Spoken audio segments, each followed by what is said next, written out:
welcome back. How are you? Well, I'm back, so I'm back. We're both back. It's been a long 2 weeks, but we've long 2 weeks. we're here. We are here. That's right. Well, how was your summer? Your whole 2 weeks? It was good. Finished summer school and had a lot of time to reflect and do a lot of traveling from the bed to the kitchen and travel from the bed to the living room. It was really good.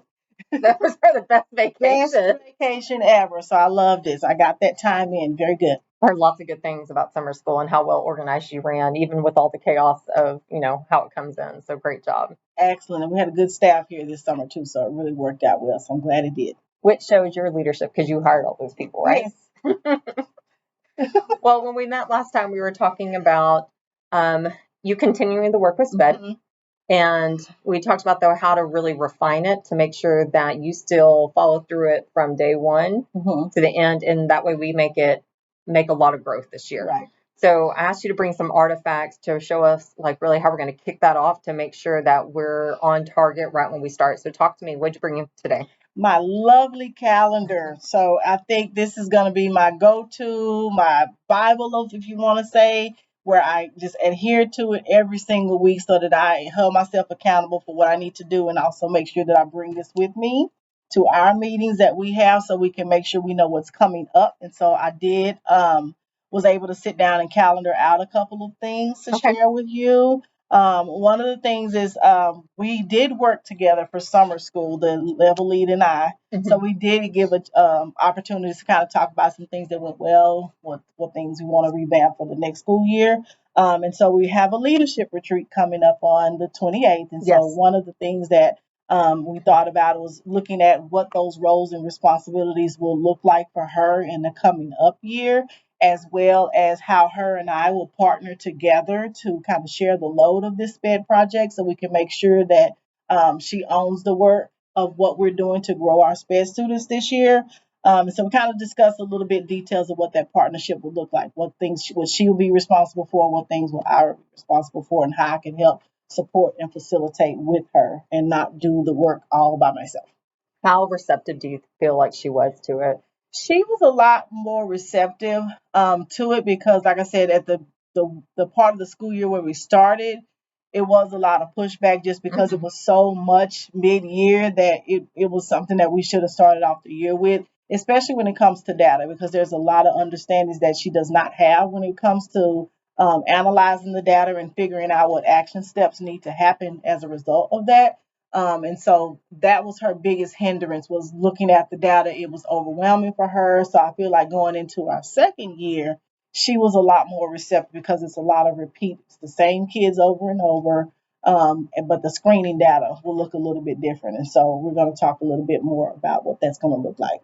Let me ask you this. What do you think about them attending the data dig days when after like CA1 that they're there with them? They are going to be there because Okay. what we talked about is our theme is reach for the stars, looking at what situations, what tasks and action steps and results we can really tackle. And so I want them to really accumulate those stars during the school year and seeing what types of problem practice they can address and what types of tasks and actions and results they can actually track throughout the year that ensures the growth for the students. And so one of the dates that we put on the calendar was, well, before that, I wanted to really make sure that that calendar was sacred. So Heidi and I met and talked about how we want to hold staffing on Tuesdays, and that time will be sacred every single week to talk about the scheduling of ARDS, looking at the current student data for those students that are coming up for the ARDS, and then what will be some of those proposed goals so that we're not hearing them in the ARD, we hear them before time and get feedback on it before we go to the ARD meeting. I like that, especially because they were like every other week last year. So, and a lot of times you and I couldn't be there because we didn't know it was coming up, and all of a sudden somebody was on our campus and I was like, "Oh, we're meeting." Right, So. right. And I wasn't there, like I said, I want to be present so we can follow this baby all the way through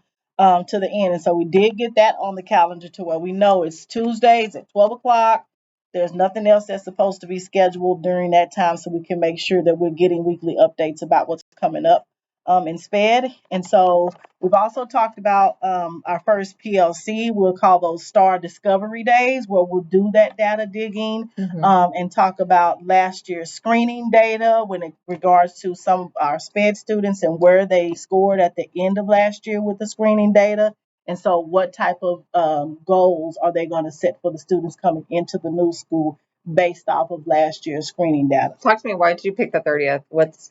Because we have 2 weeks, so the students start on the middle of the week, which is the 16th. And so I wanted to give them time to kind of get through the scheduling, get familiar with everything.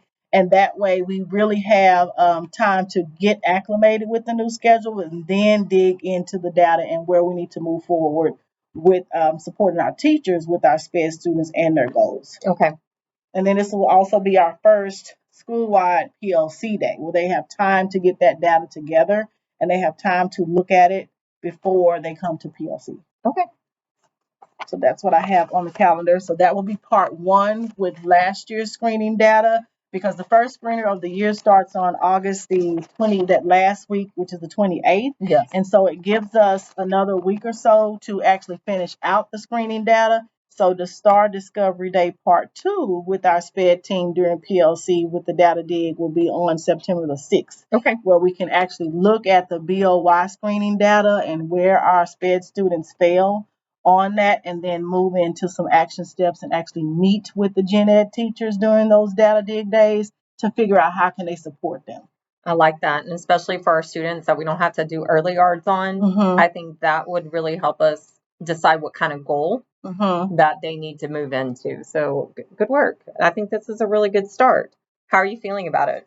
I feel pretty good about it. One of the things that I had to do is really myself dig into the data for the screening data, because last year I did not delve as deep into it as learning how to click and find those reports as I did. And so that 2-week window that you gave me was really, really good, because that gave me time to really go into becoming more familiar with how to find those reports and what am I looking at so that I can get the biggest bang for my book. Like if we targeted one area, how will this trickle down into other areas that may affect our students as well? So it really gave me time to become more familiar with it.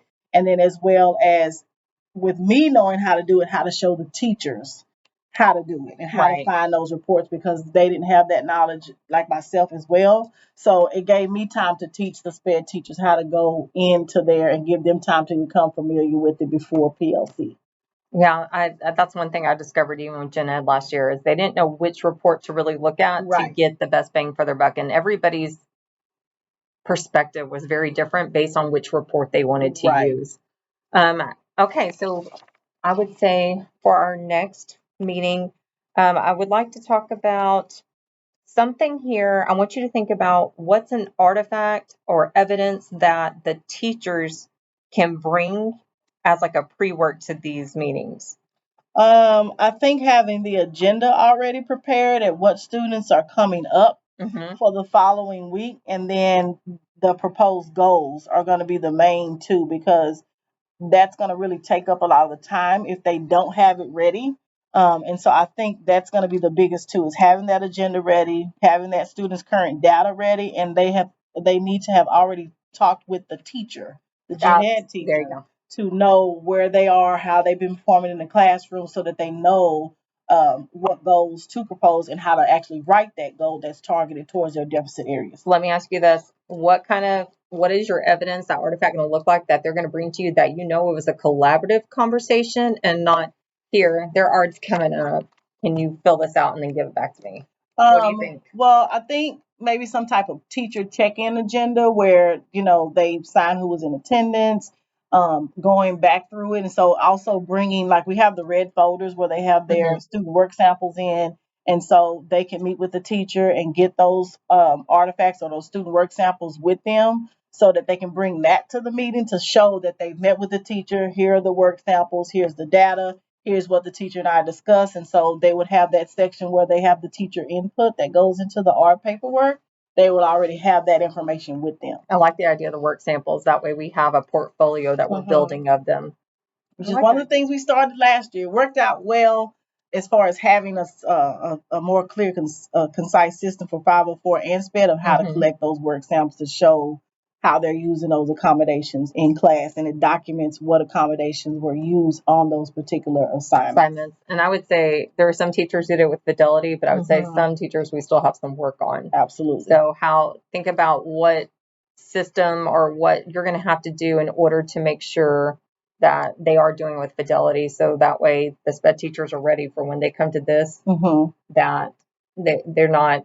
I don't also want the SPED teachers to get to the meeting and then they're really having to do the heavy lifting of, okay, give me some work samples. So. Well, part of that, like you said, is getting them involved in those data digs. And so when the teachers come to the data digs, they have their red folders in hand. So when it's time to discuss our students that are in the special population groups, they'll have the folder with them with the artifacts, so that we're meeting with them at least every 6 weeks to talk about where they are. Okay.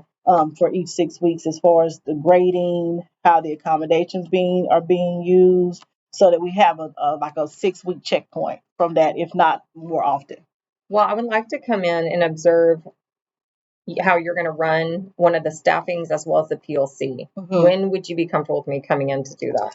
So let me, I would say not the first, maybe part 2, the second. I like part 2. Yes. Okay. Part 2 would be better, because like I said, that will be our first PLC. So we'll be kind of working out a few kinks. But one of the things, like we talked about earlier, is getting together before that time to go over the reports, because I don't want to spend that whole PLC going into reports and how to navigate through the portal. All the clicking. All the clicking, because I think that's going to take up a lot of time, and we're really not going to get what we need to get out of analyzing that end of the year data. So we're going to meet prior to that and look at the reports and then go into the data during our first PLC.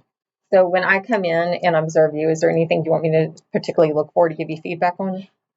Mainly just the concise, clear information. There's a lot of things that we want to cover, and sometimes I can not pace myself well, to where I'm either they have a lot of questions and I lose track of time towards the beginning or the middle or the end, where I really don't finish everything on the agenda in the time that we have allotted. And so really I feel the biggest piece of coaching and support that I could get is from feedback on pacing, so that I can make sure everything in the agenda is covered during that time. Well, and I think honestly that first couple of times is really going to be that judging for you, is you're going to have to run it a couple of times. So part 2 might not be the best time for me to give you that feedback, because you're still going to be getting comfortable on how long the agenda should be. One thing I really want you to focus on, though, is making sure you talk to the front desk about not calling you during that time. Yes. That maybe we need to make sure it's, Miss Turner, there's a kid in the office, that there's a student in the office that needs to be addressed. Instead of making it a specific person, we need to reframe their wording, so that way everybody knows, oh, Turner's time is blacked out at this time, one of us should go in. So we'll do that. We need to work with that with Tammy and Maria, so that way we know.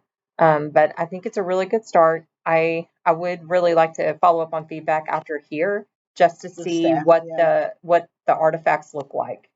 Before they go to ARD. So that way, if we need to tweak anything or anything before y'all go into the next staffing. One of the things too we talked about is meeting with the gen ed teachers to go over those red folder expectations. What does documentation look like on the student work sample, so that they can track and monitor the progress of the accommodations. Okay, I don't see that on your calendar. So where would that fall? That one, because we have ours like second week of school. Yeah, and I think we need to. Well, I'll go back and revisit that, because I know that was one of the things we talked about was the SPED lead and I meeting on Fridays, and so when we meet on the 28th, we'll set a date that we can come back and talk about what would be a good day to meet with the grade levels during their planning periods, because it goes over a lot better when we meet with them during their conference period as a grade level. Can I offer a suggestion? Sure, absolutely. Our campus PD day, how we're really talking about trying to do breakout sessions and stuff. What if that's a breakout session that everybody attends? I think that would be great. So that way, day one, they know, here are your kids that are coming up that are under the special education umbrella. What questions do you have? And here's the process in the system. I think that would be great, because that way we'll already have the red folders ready and be ready to hand them off, and they can sign off that they received their red folders with their accommodations and talk about expectations of how we'll be looking at that photo. I think that's a Okay. great idea. I'll add that to the PD day and update our playbook on that. Okay. All right. What support do you need from me before I would like to meet after this first meeting with the first staffing on the 18th? Mm-hmm. What would be a good time to meet to follow up to talk about the artifacts? I'd say that Friday. If Okay. we're meeting at Tuesday, that Friday will be good. Okay. Oh, you know what? Sorry, that's not that first one. That's here. Mm-hmm. So yeah. Okay. That Friday.